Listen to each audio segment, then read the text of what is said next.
reunions set for 2024. We talked about the Harbaugh Bowl. That's Monday night, week 12. John is 2-0 versus Jim. They met once before in the regular season, and as you know, they met in Super Bowl 47. Kirk Cousins goes back to Minnesota, week 14. My first thought was, what time of day? 1 o'clock Eastern, not prime time. Oh, it's not prime time. But hey, by week 14, will he even be the quarterback? Yeah, I knew you were going to say that. Beyond the injury thing, well, it's been one of the dominant stories in the NFL for the last 3 weeks. Is it going to be Michael Penix Jr. by week 14? That's one I would have put. You know, they may have already had the schedule roughed out before the draft and already had that game there, but that's one that I would look at and say, maybe we should move it earlier if we want it to be Kirk Cousins actually playing the Vikings, because by December, you never know who's going to be under center for the Falcons. No, they can't do it all. Either way, we got it on the schedule. That's the positive thing. And, hopefully it'll be one where Atlanta and Minnesota are both competitive and, it's fun to watch, but certainly would think that means a little extra something to Kirk Cousins, without a doubt. And, of course, Minnesota's going to want to show that they made the right move with the drafting the young quarterback and moving on. So I'm excited for that. I am. I do think it'll be Kirk Cousins. I do. But again, I know it's a big question this year. Early on, week 2, assuming that Russell Wilson, who has the pole position for the starting job in Pittsburgh, holds it through week 2, he will go back to Denver as quarterback of the Pittsburgh Steelers to take on Sean Payton and the Broncos. That's a 4:25 p.m. Eastern kickoff on CBS. That will be something. And the Steelers and Broncos have a long history. They've had playoff games.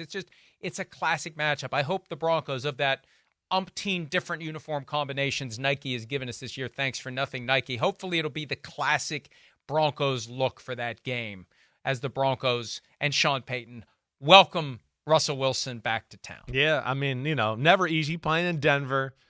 Sean Payton's going to want to make a point there and go, wait, I'm not going to let the guy that I wasted all this salary cap on and moved on from and had to, waste all this time talking about it and blah, blah, blah. I don't want him to come in here and win that game. Like, I know Sean Payton. He's chippy. He's certainly not going to want that, right? Definitely not.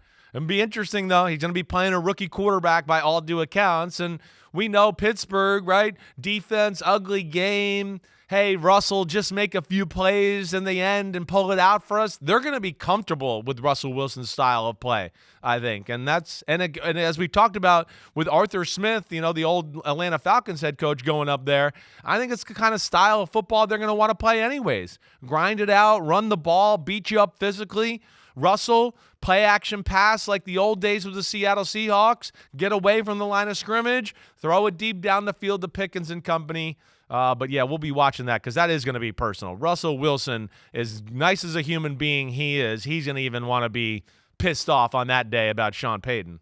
Sorry, London. And Sean Payton will be welcomed back to New Orleans week 7 Thursday night. I don't know that they boo him. It's not like he went to play for a division rival or even a conference team, and he did deliver the only Super Bowl appearance or victory that the Saints have ever had. I doubt. I don't think so. I mean, it's not like it's going to be heroes welcome like Drew Brees when he was there working that Thanksgiving night game the year after he retired.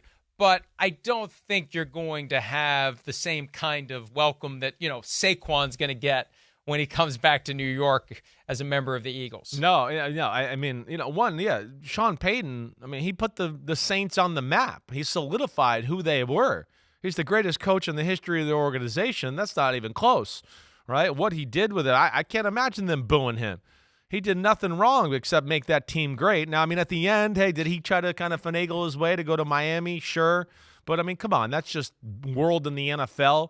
I can't imagine them being disappointed. Now, the other one you're talking about, right, with Saquon going to New York in week 7, for whatever reason, I don't know, the Giant fans are all over them, which they shouldn't be.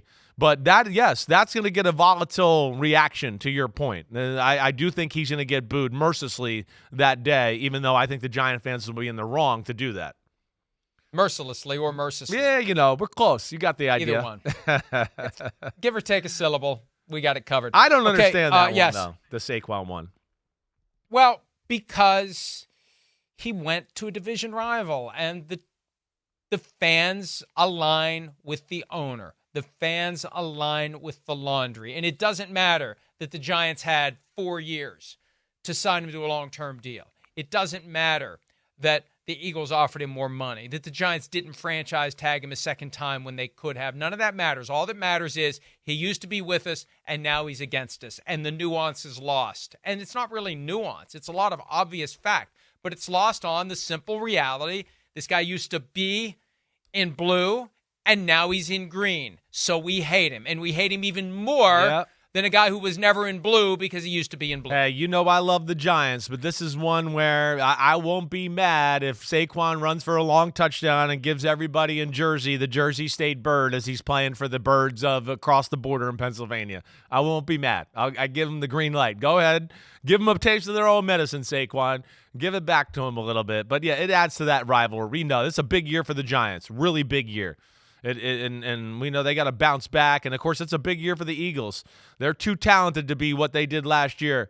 We haven't even talked about them.